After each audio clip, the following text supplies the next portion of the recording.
안녕하세요. 건강톡톡입니다. 다시 찾아뵙게 되어 정말 반갑습니다. 오늘은 많은 분들이 잘 알고 있다고 생각하지만 실제로는 놓치고 계신 건강검진의 진짜 의미에 대해 이야기 나눠보겠습니다. 건강검진만 잘 받아도 병을 미리 막을 수 있다고 해서 요즘은 비싼 검진을 받는 분들이 많아졌습니다. 특히 나이가 들수록 혹시 모를 병을 찾아내기 위해 이것저것 추가 검사를 권유받고 별 생각 없이 동의하는 경우도 많죠. 사실 병을 조기에 발견할 수만 있다면야 뭐든 좋은 거 아니냐고 생각하실 수도 있습니다. 하지만 문제는 그게 꼭 그렇지만은 않다는 데 있습니다. 혹시 과잉검진이라는 말 들어보신 적 있으신가요? 꼭 필요하지도 않은 검사를 무작정 받아서 오히려 몸에 부담을 주거나 괜한 공포심만 커지는 상황을 말합니다. 실제로 몇십만 원짜리 전신 CT나 MRI를 찍었지만 별다른 이상은 없고 되려 이상 소견이라며 정밀 검사를 받으라고 해서 수개월을 불안에 떨다가 결국 암도 아니었다는 이야기는 주변에서 심심치 않게 들을 수 있습니다. 건강검진은 분명 건강을 지키기 위한 수단입니다. 하지만 잘못된 정보와 상술이 개입되면 오히려 불안과 경제적 부담만 키우는 결과가 되기도 하죠. 특히 시니어 분들께는 이런 과잉검진이 더 치명적일 수 있습니다. 검사에서 발생하는 방사선 노출이나 조영제, 부작용 같은 것들이 연령대가 높을수록 더 큰 부담으로 작용하기 때문입니다.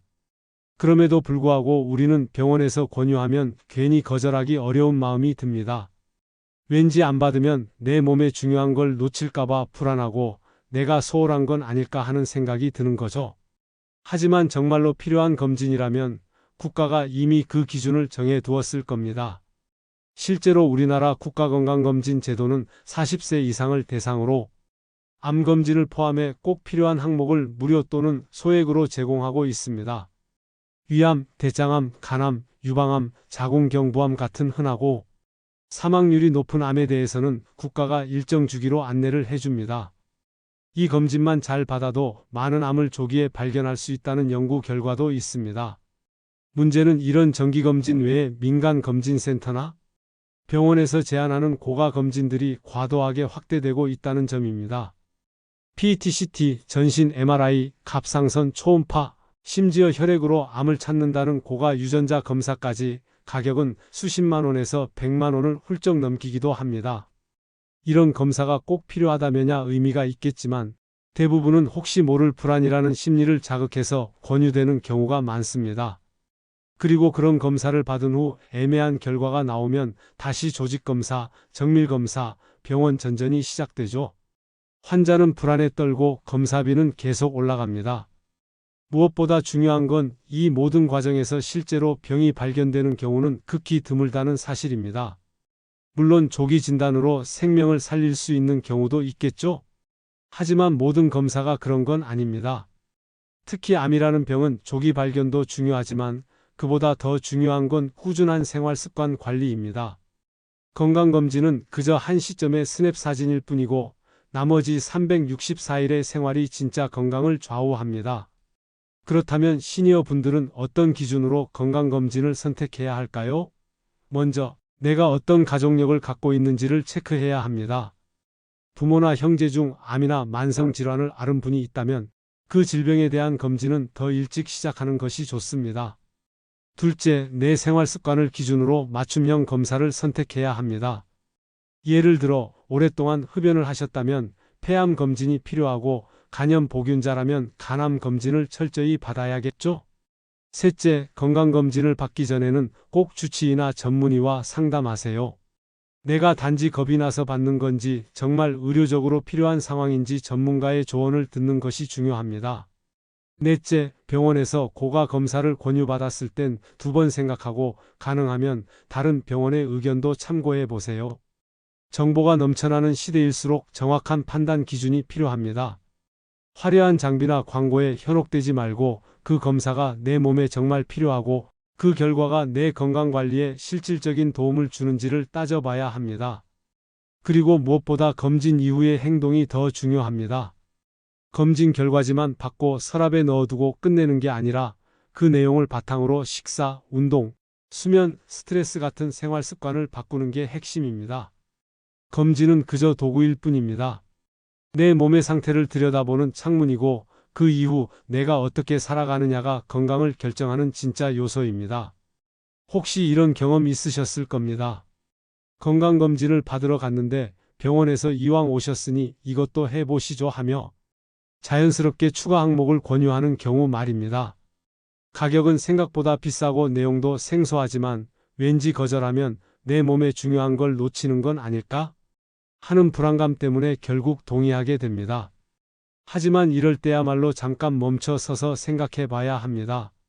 지금 내가 받으려는 검사가 정말 내게 필요해서인지 아니면 병원 수익을 위한 구조 속에서 흘러가는 대로 따라가는 건 아닌지 말입니다. 병원도 결국은 하나의 시스템이고 비급여 검사 항목이 많아질수록 수익도 늘어나는 구조입니다. 이 점을 아는 것만으로도 우리는 보다 현명한 선택을 할 수 있습니다. 또 하나 짚고 넘어가야 할 건 검사 결과에 대한 해석입니다. 검진을 받고 나면 수치들이 쭉 나열되어 있는 결과지를 받게 되죠. 거기엔 정상 범위를 벗어난 숫자들이 몇 개쯤 있기 마련입니다. 그러면 걱정이 되기 시작하죠. 혹시 큰 병의 전조는 아닐까? 병원에서 정밀검사를 권유하면 더욱 불안해집니다. 하지만 모든 수치가 의미 있는 건 아닙니다. 예를 들어 백혈구 수치가 조금 높다고 해서 무조건 염증이나 암을 의심할 수 없고 간 수치가 살짝 올라갔다고 바로 간암으로 연결되는 것도 아닙니다. 수치는 항상 맥락 속에서 봐야 합니다.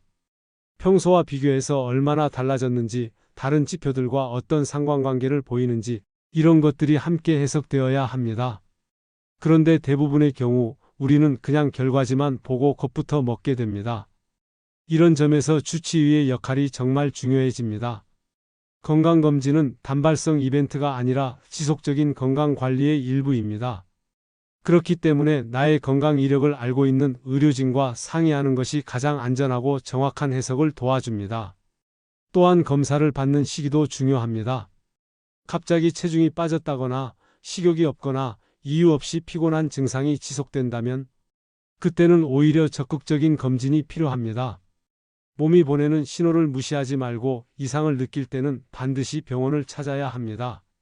문제는 멀쩡할 때도 불안해서 이 검사, 저 검사를 받다 보면 진짜 중요한 이상 신호가 가려질 수 있다는 겁니다. 건강검진은 내 몸의 상태를 확인하고 관리 계획을 세우기 위한 수단이지 병을 찾아내는 수색작전이 아닙니다. 이 시점에서 우리는 선택과 집중이 필요합니다.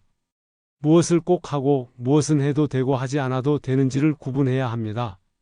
그 기준은 내 나이, 성별, 가족력, 생활 습관, 과거 질병 경험 같은 것들입니다. 이런 정보를 바탕으로 검진 항목을 정해야 하고 그래야만 검진이 나를 위한 맞춤 서비스가 되는 겁니다. 예를 들어 대장 내시경은 50세 이상이면 꼭 받아야 하는 필수 검진입니다. 하지만 전신 MRI나 유전자 분석 검사는 특정 위험 요인이 있지 않다면 권장되지 않습니다. 특히 혈액으로 암을 찾는다는 검사들은 아직 정확도나 재현성이 충분히 검증되지 않은 경우가 많습니다. 그런데도 이런 검사는 고가이고 언뜻 듣기에 신기하고 정확해 보이기 때문에 시니어분들이 쉽게 현혹되기 쉽습니다. 이럴수록 우리는 냉정한 눈으로 정보를 바라봐야 합니다. 화려한 광고 말고 실제 의료 데이터와 권고 기준을 기준으로 삼아야 합니다. 그리고 무엇보다 검진 이후의 행동이 더 중요합니다. 검진을 받았다고 안심할 게 아니라 그 결과를 바탕으로 식사와 운동, 수면, 스트레스 같은 생활 습관을 조정하는 게 핵심입니다. 검진은 스냅샷이고 생활은 영상입니다. 하루하루 쌓이는 작은 습관이 건강을 지키는 진짜 힘입니다. 우리가 건강을 걱정하는 이유는 결국 더 오래 건강하게 살고 싶기 때문입니다. 그런데 그 마음이 지나치면 오히려 과잉검진이라는 함정에 빠질 수 있습니다. 마치 지나친 약이 독이 되는 것처럼 말이죠. 의료기술이 발전하면서 검사의 종류는 계속 늘어나고 있고 그 안에서 선택은 점점 어려워지고 있습니다. 하지만 그럴수록 우리는 더 단순한 기준으로 돌아가야 합니다. 과연 이 검사가 내 몸에 필요할까? 이 검사를 통해 얻을 수 있는 정보가 내 건강관리에 실질적으로 도움이 될까? 내게 생길 수 있는 부담이나 위험은 없을까? 이 세 가지 질문만 잘 점검해도 불필요한 검사를 줄일 수 있습니다. 그리고 중요한 건 내 몸의 주인은 결국 나 자신이라는 사실입니다. 병원이나 의사의 권유가 있다고 해도 무조건 따르지 말고 질문하고 이해하고 선택하는 과정을 거쳐야 합니다. 이건 단순한 고집이 아니라 내 몸을 위한 책임 있는 태도입니다. 그리고 그런 태도가 건강을 지키는 가장 강력한 무기가 됩니다. 물론 처음부터 모든 정보를 알아서 판단하기는 어렵습니다. 그래서 우리는 전문가의 도움을 받되 의존이 아니라 협력을 해야 합니다. 검진을 설계할 때도 단골 병원이나 주치의와 상의해서 내 몸에 맞는 계획을 세우고 그걸 중심으로 필요한 검사를 받고 이후 결과를 함께 분석하고 생활 습관도 함께 점검받는 게 가장 이상적인 방식입니다. 요즘은 이런 통합적인 건강관리 프로그램도 점점 많아지고 있고 이런 구조가 확대되어야 진짜 건강검진이 될 수 있습니다. 그리고 더 중요한 건 우리가 매일 실천할 수 있는 작은 생활 습관입니다. 당뇨, 고혈압, 심장병, 암, 이 모든 병은 생활에서 시작되기 때문에 예방도 생활에서 이루어져야 합니다. 아침을 거르지 않고 제때 먹고 너무 짜거나 기름진 음식을 피하고 야채와 생선을 자주 먹고 가공식품은 멀리하고 하루 30분이라도 걷는 것. 이 단순한 습관들이야말로 건강을 지키는 핵심입니다. 그리고 마음의 건강도 중요합니다. 불안한 마음은 우리 몸의 면역을 떨어뜨리고 판단력을 흐리게 만듭니다. 괜한 걱정과 의심으로 자신을 혹사시키지 말고 믿을 수 있는 정보와 의료진의 조언을 바탕으로 차분하게 건강을 관리해 나가야 합니다.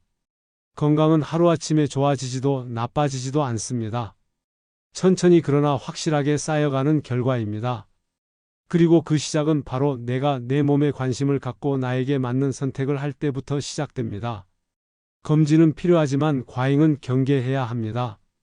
정보는 필요하지만 과도한 불안은 피해야 합니다. 건강을 위한 선택은 많지만 그중 진짜 필요한 것만 골라내는 지혜가 우리 모두에게 필요합니다. 이 영상을 통해 검진에 대한 새로운 시각을 가지셨다면 오늘부터 한 가지라도 실천해 보세요.